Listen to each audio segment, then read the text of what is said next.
Hello students, I am Kamini from Prerna Coaching Academy.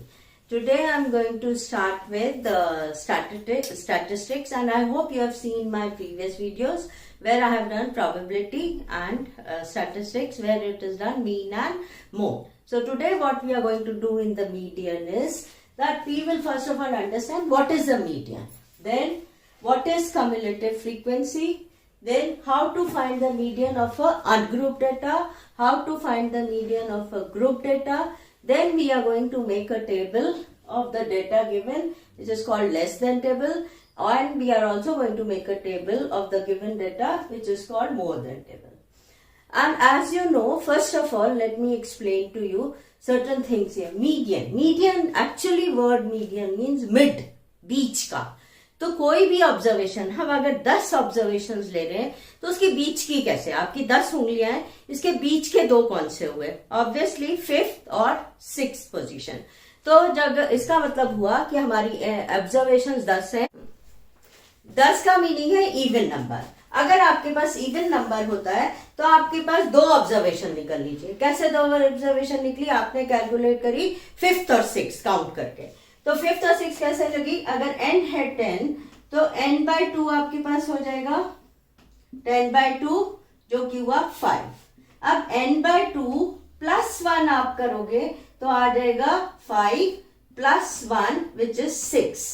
तो आपकी जो ये ऑब्जर्वेशन 5th और 6th ऑब्जर्वेशन है, ये आपकी मीडियन ऑब्जर्वेशन हुई. तो आप इसको निकालेंगे तो आपको क्या करना पड़ेगा? 5th की पोजीशन पे जो ऑब्जर्वेशन है उसको लिखोगे, और जो 6th पोजीशन पे जो ऑब्जर्वेशन है उसको लिखोगे, और इन दोनों को ऐड करके, सपोज ये आपकी है ऑब्जर्वेशन x1, ये आपकी है x2, तो आपका मीडियन क्या निकलेगा? मीडियन निकलेगा x1 प्लस x2 बाई 2. वो आपका मीडियन निकल आएगा. अगर आपके पास सपोज n ऑड है, जैसे 5 है, 5 का मिड क्या होगा? ऑब्वियसली 3. 5 उंगलियों का मिड क्या होगा? 3. तो आपका फॉर्मूला क्या बन जाएगा? अगर n ऑड है, n इज 5, ऑड है नंबर, तो आपका फॉर्मूला क्या बनेगा? n plus 1 by 2.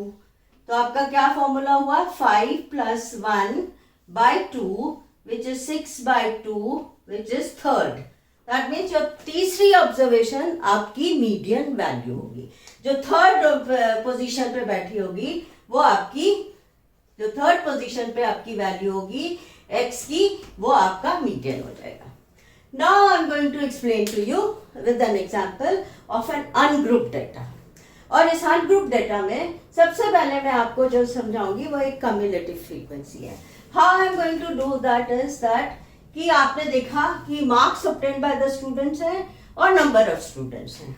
अगर मार्क्स ऑब्टेन 60 है तो 4 बच्चों के 60 मार्क्स आए, 7 बच्चों के 70 आए, 9 बच्चों के 80 आए, 90 मार्क्स आए 7 बच्चों के, 100 मार्क्स आए 8 बच्चों के.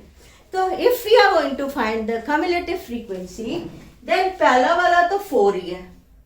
अब जो के 70 ये है मार्क्स, वो कितने हुए? हम क्योंकि काउंटिंग कर रहे हैं तो 4 के बाद हमने 7 और काउंट किया, तो 7 को काउंट करके इसमें 4 ऐड किया तो 11 आ गया. 11 को ऑलरेडी काउंट कर चुके हैं, 9 और काउंट किए तो हमारे पास 20 आ गया. 20 ऑलरेडी काउंट कर चुके हैं, उसमें आप 7 और काउंट करोगे, 27 आ गया. 27 ऑलरेडी काउंटेड, उसमें आपने 8 और काउंट किया तो आपका 35 आ गया. तो आपका यहाँ पे भी टोटल ऑफ फ्रीक्वेंसी देखोगे 35, और ये हम कहलाता है इसको n इक्वल टू 35. अब व्हेन n इज 35, ये क्या है? ऑड है कि इवन है? Obviously it is odd. तो आप कौन सा फॉर्मूला यूज करोगे? आप यूज करोगे ऑब्जर्वेशन निकालने के लिए n प्लस 1/2. तो आपने n प्लस 1/2 किया तो क्या निकला? 35 प्लस 1 डिवाइडेड बाई 2. तो आपका ये क्या निकला? 36 डिवाइडेड बाई 2 18. तो ये कम्युलेटिव फ्रीक्वेंसी से हमें पता चलेगा कि जो हमारी 18th पोजीशन है वो किस टोटल में आई. ऑब्वियसली 11 में तो नहीं आई, क्योंकि 11 में तो हमने 11 ही काउंट किए. तो कौन सी काउंटिंग में आई? 20 की काउंटिंग में. तो हमारी ऑब्जर्वेशन 18 किसकी काउंटिंग में आई? यहाँ 20 की काउंटिंग में, इस काउंटिंग में आई. अब जब ये पोजीशन हमें निकल गई कि हमारी 18 पोजीशन यहाँ है, 18 पोजीशन पे मार्क्स कितने होंगे 80। तो आपका मीडियन क्या निकल गया इसमें से, मीडियन आपका आ गया 80। I hope you have understood till here. Now students, I am going to teach you finding median using a group data. Group data का क्या मतलब होता है, पहले आपने देखा, हमने जो पहला एग्जाम्पल किया था उसमें हमने सिर्फ एक ही ले रखा था 60, 70, 80, 90 पर्टिकुलर नंबर्स। ग्रुप डेटा का मतलब हुआ कि 50 और 60 के बीच में कितने बच्चों के मार्क्स आए। दैट मीन मार्क्स कितने आए बच्चों के, 50 to 60 में हमारे पास कितने बच्चे थे, इसको हम लिख देंगे फ्रीक्वेंसी, इसको क्या लिखेंगे फ्रीक्वेंसी। और हमने देखा ये 4 बच्चों के यहाँ आए। 60 to 70 में हमारे पास आए 7 बच्चों के। 70 to 80 जो ग्रुप है उसमें 9 बच्चे थे जिनके आए, और 80 to 90 का जो ग्रुप है उसमें हमारे पास 7 बच्चे आए, और 90 to 100 का ग्रुप है उसमें हमारे पास 8 बच्चे आए। अब आप बोलोगे कि हम कौन सी वैल्यू लेते हैं, अब 50 to 60 में तो 60 भी आ गया, हम सिर्फ लोअर वैल्यू को देखते हैं। 50 to 60 का मतलब है 60 से कम वाले फ्रीक्वेंसी ऊपर आएगी, 60 से ज्यादा वाली फ्रीक्वेंसी नीचे वाले में आएगी। सो हम लोअर लिमिट को ध्यान में रखते हैं और हम 60 से लेस देन वाले ऊपर लेंगे, 60 जैसे ही आएगा वो सेकेंड ग्रुप में चला जाएगा। This is how we calculate. ये आपने जब हिस्टोग्राम बनाए होंगे या पहले भी डाटा कलेक्ट किया होगा तो वहां यही बताया होगा आपको कि कैसे ये फ्रीक्वेंसी डाटा होता है। अब हम आपको cumulative frequency I have already explain to you, तो उससे पहला वाला तो 4 होगा। 4 ऑब्जर्वेशन में कितनी और ऐड करेंगे 7, तो 11 हो गया। 11 में हम और कितनी ऐड करेंगे 9, तो 20 हो गई। और 20 में और कितनी ऐड करेंगे 7, तो 27 हो गई। और 27 में 8 ऐड करी तो हमारे पास हो गई 35। तो कम्युलेटिव फ्रीक्वेंसी और ये एन भी, ये टोटल जो आएगा ये भी 35 होगा। अब आपने निकाल लिया N35, वो क्यूमुलेटिव फ्रीक्वेंसी से हो गया। अब हमने पहले भी आपको बताया था कि हमने ऑड और इवन को सेपरेट आउट किया था ग्रुप एंड ग्रुप डेटा में, लेकिन हम ऑड और इवन की कोई भी वैल्यू को यहाँ नहीं यूज करेंगे। We can directly use NS35 without thinking whether it is odd और इवन। जो भी n है उसको ले लेंगे और हम उसका n/2 निकाल लेंगे। n/2 मतलब हम सीधे उसकी मिड वैल्यू निकाल देंगे, तो नंबर ऑफ ऑब्जर्वेशन की मिड वैल्यू निकाल देंगे 2 विच इज 17.5। ये आपने ले लिया। अब हमें ये एक फॉर्मूला दिया हुआ है यहाँ पे जो है मीडियन का फॉर्मूला, L प्लस ब्रैकेट में n/2 minus CF, CF means CF divided by F and multiplied by H। अब ये n/2 CF and all these things क्या है ये मैं एक्सप्लेन करती हूँ। n/2 तो आपको समझ में आ गया, मिड वैल्यू और मीडियन ऑब्जर्वेशन, तो वो 17.5 हुई। अब L है lower limit of the median class. अब 17.5 को मैं जब टोटल में ढूंढूंगी तो मेरा मीडियन क्लास ये वाली आ जाएगी। This is your median class. अब इस मीडियन क्लास का लोअर लिमिट क्या है 70 और अपर लिमिट क्या है 80। तो आपका लोअर लिमिट यहां से आपने निकाल लिया 70 आ गया। अब आप हमेशा देखेंगे cumulative frequency of the preceding class. Preceding का मतलब है पीछे वाली, प्रीसीडिंग का क्या मतलब है पीछे वाली क्लास। तो पीछे वाली क्लास का प्रीसीडिंग CF आपका क्या आ गया 11। अब आपने उसके बाद देखा frequency of the median class. कौन सी हमारी मीडियन क्लास, मीडियन क्लास हमारी है 70 to 80 और इसकी फ्रीक्वेंसी जो मैंने देखी वो 9 मुझे दिख गई। सो फ्रीक्वेंसी इसकी 9 आ गई। Next is your class size. Class size का मतलब है 50 और 60 में डिफरेंस कितना है, 60 और 70 में कितना है 70 और, तो प्रैक्टिकली आप देखेंगे हमारे पास जो क्वेश्चंस है उसका सेम ही क्लास साइज होता है। तो यहाँ पे उसका क्लास साइज H कितना आ गया 80 माइनस 70, तो आपके पास 10 आ गया। तो अब आपने फॉर्मूला में देखा, हमने सब कुछ चीजें निकाल ली, तो लेट्स राइट द फॉर्मूला। तो मीडियन का क्या फॉर्मूला है, मीडियन का फॉर्मूला है lower limit plus n/2 minus cumulative frequency of the preceding class divided by f and multiplied by the class size. अगर हम इसको ऐड करते हैं तो लोअर लिमिट हमारे पास है 70, n/2 है मेरे 17.5, प्रीसीडिंग क्लास की क्यूमुलेटिव फ्रीक्वेंसी 11 है, इसको मैंने डिवाइड किया, फ्रीक्वेंसी 9 है और h से इसको मल्टीप्लाई किया 10. सो 17.5 माइनस 11 अगर मैंने किया तो ये हो गया 17.6.5 and divided by 9 multiplied by 10. तो आपका ये आंसर आया 70 प्लस 65 डिवाइडेड बाय 9.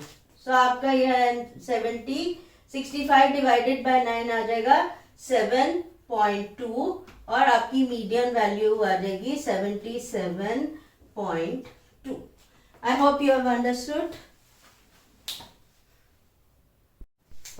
अब आपको मैं टेबल सिखा रही हूँ जो कि है कि हम कैसे less than table given data से बनाते हैं. अब आप अगर इसको क्वेश्चन को ध्यान से समझो तो ये आपको लेस देन दिया हुआ है. लेस देन का मतलब है कि हमारी अपर लिमिट दी हुई है, लोअर लिमिट आपको निकालनी है. तो हम लोअर लिमिट कैसे निकालेंगे? लेस देन में हमेशा अपर लिमिट दी हुई होती है, लोअर लिमिट नहीं दी हुई.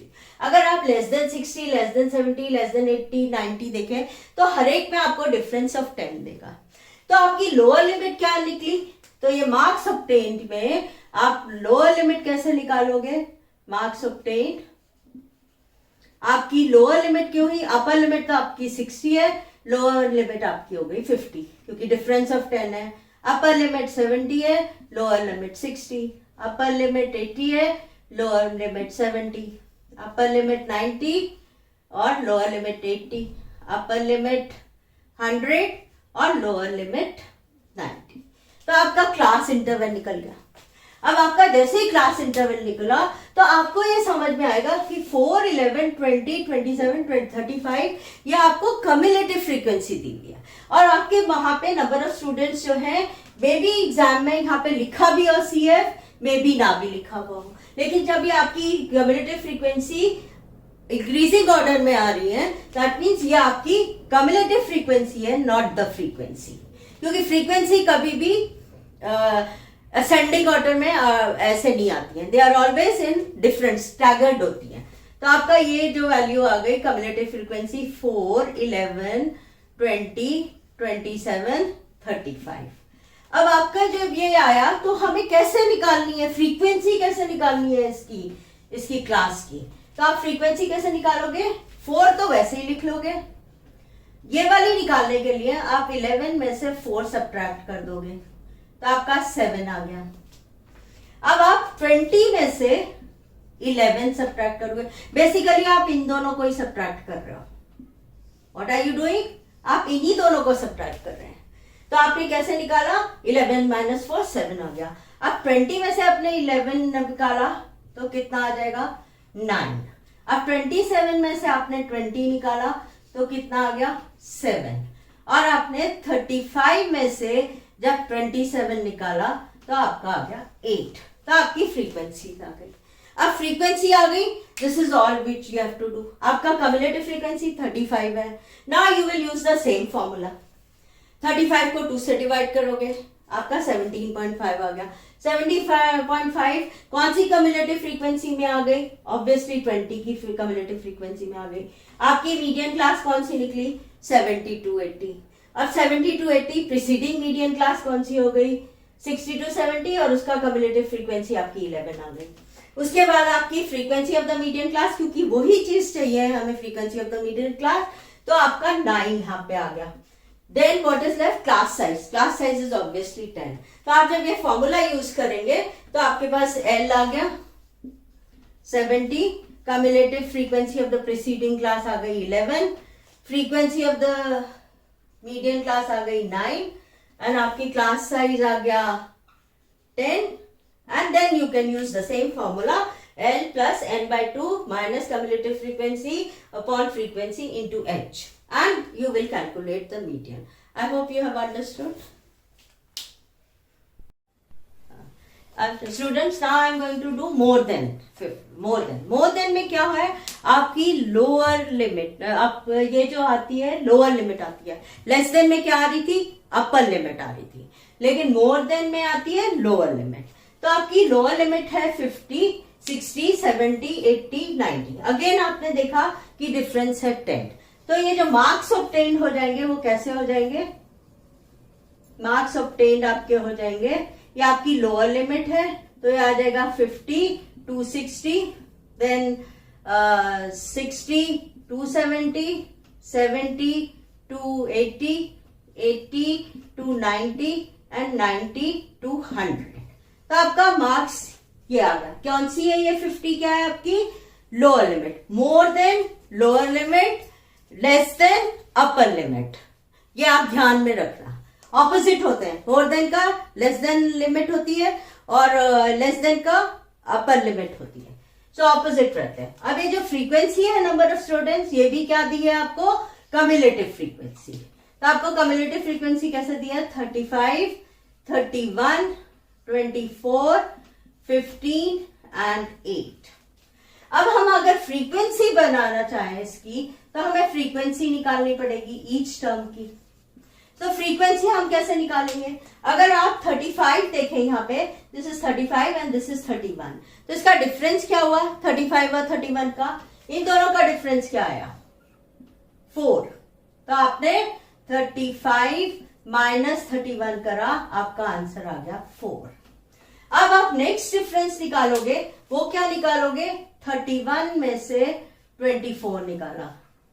सो 31 में से 24 निकाला तो क्या है आपका डिफरेंस 4 और 31 एंड 6 और 7। ओके, अब 24 में से आपने 15 निकाला तो क्या डिफरेंस आया 9।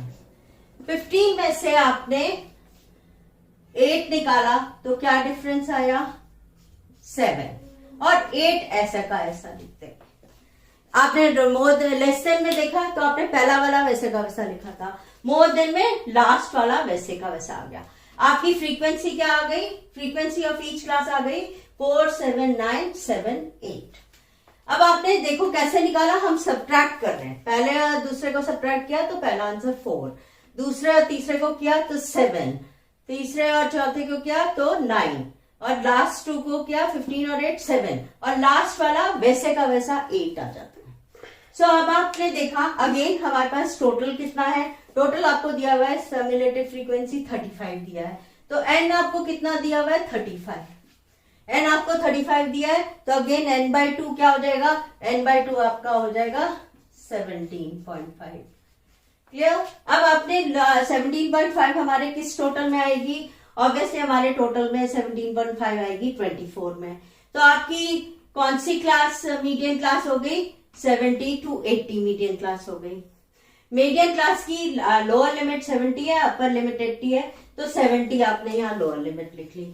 Cumulative frequency of the lower limit आपकी 70 हो गई ना। मुझे कम्युलेटिव फ्रीक्वेंसी निकालनी है प्रीसीडिंग क्लास की। अब आपकी फ्रीक्वेंसी प्रीसीडिंग क्लास की दो की क्या है 4 और 7, तो ये 4 है और ये 7 है, अगर इन दोनों को ऐड करेंगे तो हमारे पास आ जाएगा 11। तो cumulative frequency of the previous class will become 11। और आपकी फ्रीक्वेंसी क्या हुई इसकी मीडियन क्लास की 9 हुई। देन क्लास साइज क्या हो गया 10। अगर आप फॉर्मूला यूज करेंगे तो लोअर लिमिट आपकी 70 है, n by 2 17.5 है, कम्युलेटिव फ्रीक्वेंसी 11 है, हाइट है ये जो क्लास साइज है वो 10 है और फ्रीक्वेंसी 9 है। आप इसको कैलकुलेट कर लेंगे तो आपका आंसर आ जाए। ओके स्टूडेंट्स, ना एक क्वेश्चन में भी बहुत एग्जाम में रेगुलरली आता है कि आपको मीडियन दी हुई है। अभी तक हम मीडियन निकाल रहे थे बट अब आपको मीडियन दी हुई है, तो आपको कुछ फ्रीक्वेंसी की वैल्यू एक्स एंड वाई निकालनी है। तो इसमें हम सेम वे कम्युलेटिव फ्रीक्वेंसी बनाते हैं। कम्युलेटिव फ्रीक्वेंसी कितनी हुई, पहली हुई 5 में x ऐड किया 5 प्लस एक्स, 5 प्लस एक्स में 20 ऐड किया तो 25 प्लस एक्स हो गया, और 25 प्लस एक्स में 15 ऐड किया तो 40 प्लस एक्स हो गया, और 40 और ये 60 आपको क्वेश्चन में दिया हुआ है, और ये 40 प्लस एक्स में y ऐड कर लिया, और ये 45 में 5 ऐड किया है सर, तो ये आपका टोटल कम्युलेटिव फ्रीक्वेंसी आ गई। इट इज ऑल्सो गिवन कि टोटल नंबर ऑफ फ्रीक्वेंसी 60। अगर आपकी टोटल वैल्यू 60 दी हुई है तो आपको यहाँ से पता चलता है कि कम्युलेटिव फ्रीक्वेंसी और 60 बराबर होती है।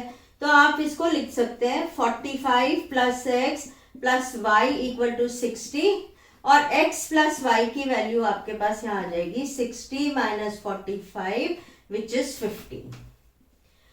अब आपके पास मीडियन क्या दी हुई है? Median is already given to be, median value आपके पास है 28.5। अब 28.5 कौन सी क्लास में आपको दिखेगी? ऑब्वियसली 28.5 आपको 15 में दिखेगी, ये 25 प्लस एक्स में दिखेगी। You are going to ask कि 40 प्लस एक्स में क्यों नहीं ले लिया? मुझे यह मालूम है कि x प्लस 5 15 है, तो ये जो 28.5 है ये ऑब्वियसली यहां से बड़ा ही होगा। तो आपकी वैल्यू कहाँ आएगी? 25 प्लस एक्स में। मीडियन क्लास आपकी कौन सी हो गई? मीडियन क्लास हो गई आपके पास 20 to 30। ये आपकी कौन सी हो गई? Median class. ओके, ये आपके पास मीडियन क्लास आ गई। अब आपके पास मीडियन क्लास आ गई और क्लास साइज भी आप निकाल लो। क्लास साइज क्या आ गया इसका? क्लास साइज आ गया 30 माइनस 20 विच इज 10। आपके पास क्लास साइज भी आ गया। Frequency of the median class भी आ गई, आपको बस दिख गई यहाँ पे। Frequency of the median class is 20। Next हमें पता क्या चलना है? Cumulative frequency of the preceding class. Cumulative frequency of the preceding class कौन सी हुई? 5 प्लस एक्स। अब ओके, तो आपके पास प्रीसीडिंग क्लास की क्या आ गई frequency? 5 plus x. What is our formula? Our formula is L plus n by 2 minus CF F into H। अभी हमने n by 2 नहीं निकाला। n हमारे पास कितना है? 60, बिकॉज ये 60 कम्युलेटिव फ्रीक्वेंसी भी यही आती है और यही आपका n है। n by 2 निकालेंगे तो क्या आ जाएगा? 60 डिवाइडेड बाय 2 विच इज 30।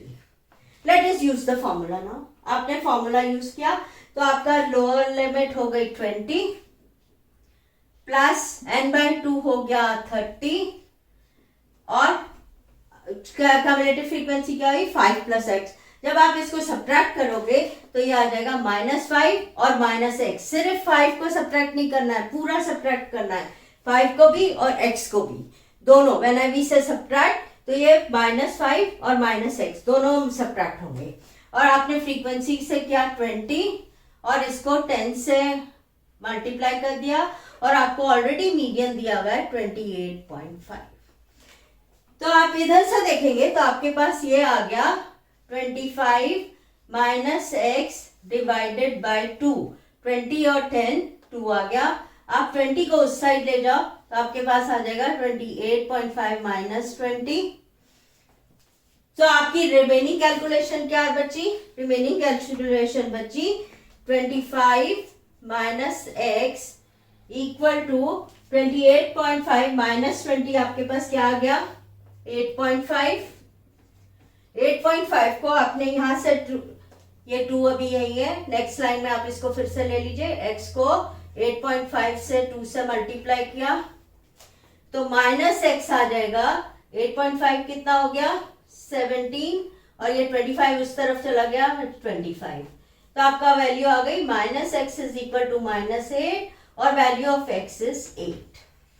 आपको x प्लस 5 कितना मिल गया यहाँ पे? 15। तो आप वैल्यू ऑफ y क्या हो जाएगी? वैल्यू ऑफ y हो जाएगी 15 minus 8 which is 7। I hope you have understood this question. This is very important और ये बहुत बार एग्जाम में आ चुका है।